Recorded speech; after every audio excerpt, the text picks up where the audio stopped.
नहमदु नसल्ली अला रसूलिल करीम अम्मा बाद फ़ाऊज़ु बिल्लाहि मिनश शैतानिर रजीम बिस्मिल्लाहिर रहमानिर रहीम। आज अल्हम्दुलिल्लाह हम तीसरा पारा शुरू कर रहे हैं। वैसे मैंने कल की वीडियो में तीसरे पारे की कुछ चंद आयतें कवर कर ली थी, मुझे ध्यान नहीं रहा था कि तीसरा पारा स्टार्ट हो चुका है। तो खैर कोई नहीं, मैं फिर से शुरू करूँगी क्योंकि तीसरा पारे का हेडिंग आ जाएगा। तो हम शुरू करते हैं। अस्सलामु अलैकुम रहमतुल्लाहि व बरकातुहू। रब्बि इश्रह ली सदरी वयस्सिर ली अमरी वहलुल उक़दतम मिन लिसानी यफ़क़हू क़ौली। औज़ु बिल्लाहि मिनश शैतानिर रजीम बिस्मिल्लाहिर रहमानिर रहीम।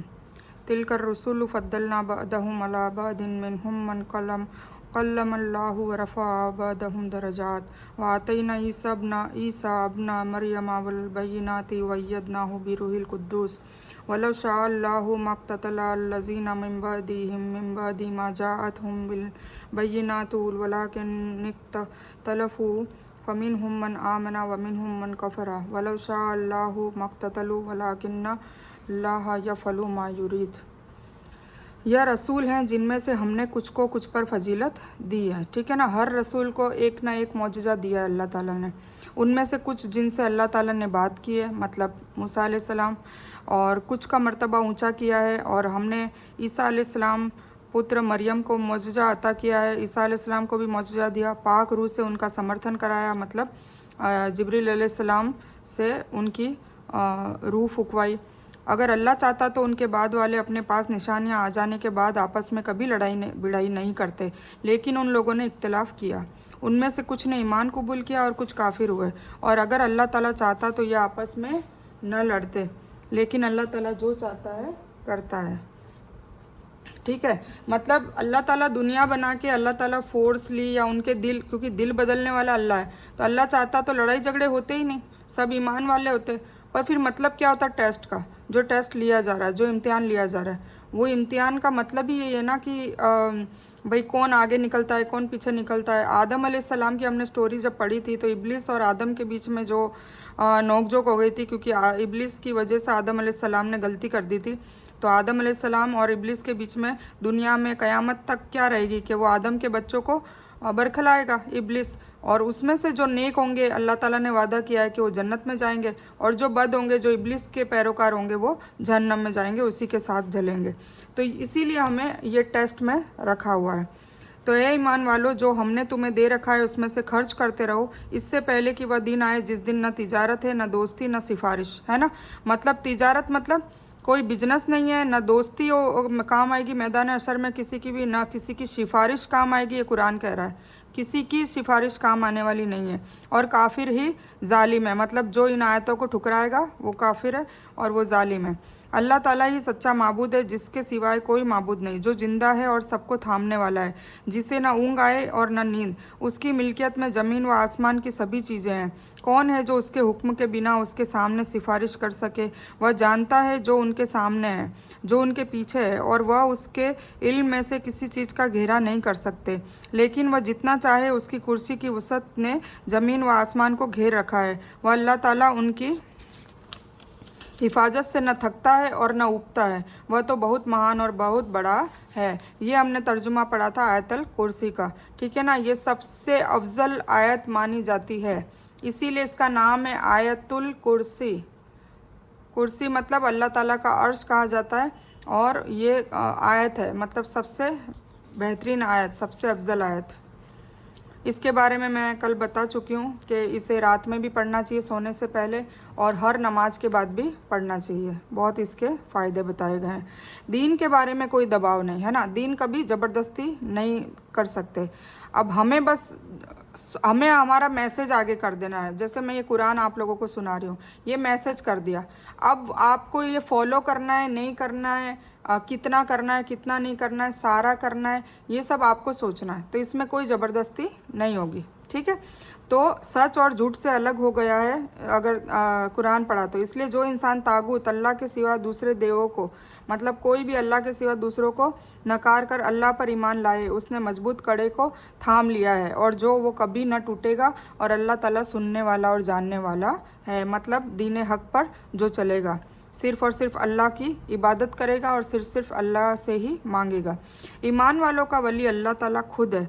वह उन्हें अंधेरे से रोशनी की तरफ निकाल लेता है ना। और काफिरों के दोस्त शैतान है, वह उन्हें रोशनी से अंधेरे की तरफ ले जाते हैं। यह लोग ही जहन्नमी है जो हमेशा उसी में पड़े रहेंगे। क्या तूने उसे नहीं देखा जिसने मुल्क पाकर इब्राहिम अलैहिस्सलाम से उसके पालनहार के बारे में झगड़ा किया?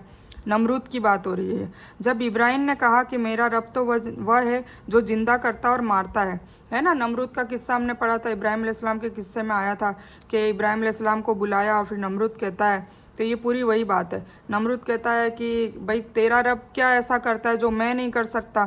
तो इब्राहिम अलैहिस्सलाम कहते हैं मेरा रब, तेरा रब और मेरा रब दोनों का रब एक ही है, और मेरा रब जिंदा भी करता है और मारता भी है। तो नमरूद क्या करता है, आपको कहानी याद दिला देती हूँ, याद होगी।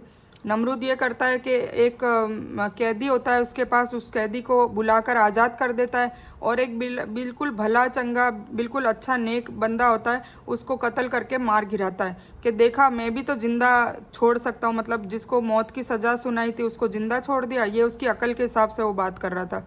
और जिसको कोई सज़ा जिसने नहीं दी उसको मैंने मार दिया, मौत के घाट उतार दिया। तो वो ऐसे कह रहा था। तब फिर इब्राहिम अलैहिस्सलाम ने फिर उसको कहा कि वैसे ज़िंदा करना नहीं, अब जिसको ये इंसान को तूने कत्ल किया, अभी मारा है, मार गिरा है, उसकी लाश को बोला कि अब इसको ज़िंदा करके दिखा तब मैं मानूं। और दूसरा कि तू फिर सूरज को पश्चिम, अल्लाह ताला मेरा रब जो है वो पश्चिम में सूरज को डुबाता है और पूरब से उगाता है, तो तू पश्चिम से उगा ला तो मैं मानूंगा। तो ये चीज़ की बहस होती है इब्राहिम अलैहिस्सलाम और नमरूद बादशाह के बीच में। तो मैं फिर से पढ़ती हूँ। क्या तूने उसे नहीं देखा जिसने मुल्क पाकर इब्राहिम अलैहिस्सलाम से उसके पालनहार के बारे में झगड़ा किया था? जब इब्राहिम अलैहिस्सलाम ने कहा कि मेरा रब तो वह है जो जिंदा भी करता है और मारता भी है, वह कहने लगा मैं भी जिलाता और मारता हूँ, है ना, वो जैसे वो करके बताया। इब्राहिम अलैहिस्सलाम ने कहा अल्लाह ताला सूरज को पूरब की ओर से लाता है और उसे पश्चिम में ले आता है, पूरब से पश्चिम तक ले आता है ना। अब वह काफिर भौचक्का रह गया, तो फिर उनको कहा कि तू भी ला, और अल्लाह जालिमों को हिदायत नहीं देता। कुर्सी से कुछ ने पैर रखने की जगह कुछ ने ताकत, कुछ ने मुल्क और कुछ ने अर्श का मतलब लिया है, लेकिन अल्लाह ताला की सिफ़ात और फजीलतों के बारे में मुहद्दिसीन और बुजुर्गों की यही राय है कि अल्लाह ताला की जो सिफ़त जिस तरह से कुरान और हदीस में बयान है उनको बिना किसी तर्क वितर्क के उन पर ईमान रखा जाए, है ना। कोई नोक झोंक नहीं, कोई ज़्यादा सोच विचार नहीं, ना ज़्यादा कोई बहस। लिखा है ये करना है तो ये करना है, लिखा है नहीं करना है तो नहीं करना है, इसीलिए तो हम कुरान को समझ रहे हैं। तो इसीलिए यही ईमान रखना चाहिए कि हकीकत में कुर्सी है जो अर्श से अलग है, यह किस तरह की है, इस पर वह किस तरह बैठता है, इस पर हम बयान नहीं कर सकते, क्योंकि इसकी कैफियत और हकीकत के बारे में जो इल्म है वो सिर्फ़ और सिर्फ अल्लाह को है। या उस इंसान के समान जिसका गुजर उस बस्ती पर हुआ जो छत के बल औंधी पड़ी हुई थी। अब एक बंदा और था जिसने अल्लाह ताला से पूछा कि क्या अल्लाह ताला तू वाकई हमें ज़िंदा करके मौत दे के ज़िंदा कर देगा? तो फिर उसको दिखाने के लिए एग्जाम्पल लाइव डेमो दिया। कैसे? जो छत के बल औंधी पड़ी हुई थी, कहने लगा उसकी मौत के बाद अल्लाह उसे किस तरह ज़िंदा करेगा, है ना, उसके दिल में ख्याल आया। तो अल्लाह ने उसे 100 साल के लिए मार दिया, फिर उसे ज़िंदा उठाया, फिर उसको उठा दिया। तो पूछा कितनी मुद्दत तुझ पर गुजरी? उसने जवाब दिया 1 दिन या दिन का कुछ हिस्सा। तो कहा कि तू 100 साल तक पड़ा रहा, फिर अब तू अपने खाने पीने को भी देख, बिल्कुल ख़राब नहीं हुआ, और अपने गधे को भी देख, हम तुझे लोगों के लिए निशानी बनाते हैं। मतलब उसने अल्लाह ताला ने उसको भी जवाब दे दिया लाइव डेमो देके, और हमारे लिए क़यामत तक ये क्या मतलब ये निशानी बना दी क़यामत तक, ताकि हम भी इस पर विश्वास करें। ठीक है, तो इसीलिए कुरान पढ़ेंगे तो हम अल्लाह की निशानियों पर निशानियाँ पढ़ पढ़ के हम इबरत हासिल करेंगे ना, उससे सबक लेंगे, सीख लेंगे। तो वो गधे को भी देख, हमने तुझे लोगों के लिए निशानी बनाते हैं, तू देख के हम हड्डियों को किस तरह खड़ी करते हैं। फिर गधे का तो एकदम हाड़ पिंजर हो जाता है, हड्डियाँ चूर चूर हो जाती है। 100 साल किसको कहते हैं? तो हड्डियाँ सारी बिखर जाती है, चूरा हो जाती है। तो अल्लाह ताला उन हड्डियों को इकट्ठा करके उन्हीं के सामने, उस बंदे के सामने उस पर गोश्त भी चढ़ाते हैं, है ना, फिर उन पर गोश्त चढ़ाते हैं, हड्डियों को खड़ी करते हैं, फिर उन पर गोश्त चढ़ाते हैं। यह सब वाजे हो चुका तो कहने लगा मैं जानता हूँ अल्लाह ताला सब कुछ जानने वाला है, अला कुल्ली शैइन कदीर। और जब इब्राहिम अलैहिस्सलाम ने कहा ए मेरे रब मुझे दिखा, अब इब्राहिम अलैहिस्सलाम को भी मतलब शक तो इनको नहीं था, ये तो बिल्कुल अल्लाह ताला की तौहीद पे थे और इनको पूरा वो था, पर बस ये इत्मीनान चाह रहे थे कि मेरे दिल को इत्मीनान हो कि भाई कैसे करेगा, देखना चाह रहे थे। ठीक है, तो जब इब्राहिम अलैहिस्सलाम ने कहा, मेरे रब मुझे दिखा कि तू मुर्दा को किस तरह ज़िंदा करेगा, तो अल्लाह ताला ने कहा क्या तुम्हें ईमान नहीं है? जवाब दिया नहीं नहीं, ईमान तो है, लेकिन मेरे दिल को इत्मीनान हो जाएगा। ठीक है, तो फिर अल्लाह ने उनको भी एक एग्जाम्पल करके, डेमो करके बताया कि 4 परिंदों लो, उनके टुकड़े कर डालो, मतलब उनका कीमा कर डालो, गोश्त बोटी सब कर डालो। ठीक है, ताकि पता ना चले कौन सा परिंदा उसका गोश्त कौन सा है। और फिर हर पहाड़ पर उनका एक एक हिस्सा रख दो, चारों पहाड़ पर। ठीक है, दूर दूर जाके फिर उन्हें तुम पुकारो, तुम्हारे पास दौड़ते हुए आ जाएंगे। और वो आ जाते हैं तो अल्लाह इब्राहिम अलैहिस्सलाम एकदम भौचक के रह जाते हैं कि इस तरीके से ज़िंदा करेगा, तो फिर उसके लिए तो कुछ भी आसान है, वो हमारी हड्डियों को बिल्कुल आराम से ज़िंदा कर देगा। तो देखो ये 2 एग्जाम्पल एक साथ दिए हैं। इस बंदे को भी 100 साल तक मारे रखा, और है ना गधे को भी मारा, और फिर हाथों हाथ दोनों को ज़िंदा करा। इस तरीके से ये चरिंदे परिंदों वाला भी एग्जाम्पल बता दिया। कहा जाता है कि जब वह इंसान मरा था तो थोड़ा दिन चढ़ा था, मतलब जब वो मरा था तब दोपहर का टाइम ही हो रहा था, और जब वो जिंदा हुआ तो भी शाम नहीं हुई थी, दोपहर का टाइम ही था। तो उसको लगा कि या तो मैं आधा दिन सोया हूँ, और या दूसरे दिन एक दिन उसने इसलिए कहा कि या तो दूसरे दिन की वापस दोपहर हो गई, तो उस दोनों में से एक दिन का उसने कयास लगाया। तो उसने कहा कि एक दिन बीता या दिन का कुछ हिस्सा गुजरा है, जबकि हकीकत यह है कि इसके इस वाक्य की मुद्दत 100 साल थी। यानी यकीन तो, अब ये इब्राहिम अलैहिस्सलाम ने कहा यकीन तो मुझे पहले भी है, पर अब आंखों से देखकर यकीन और इल्म में मजबूती आ गई है। ठीक है, तो हम आज इतना ही लेंगे। 260 तक आयत हमने कंप्लीट करी है।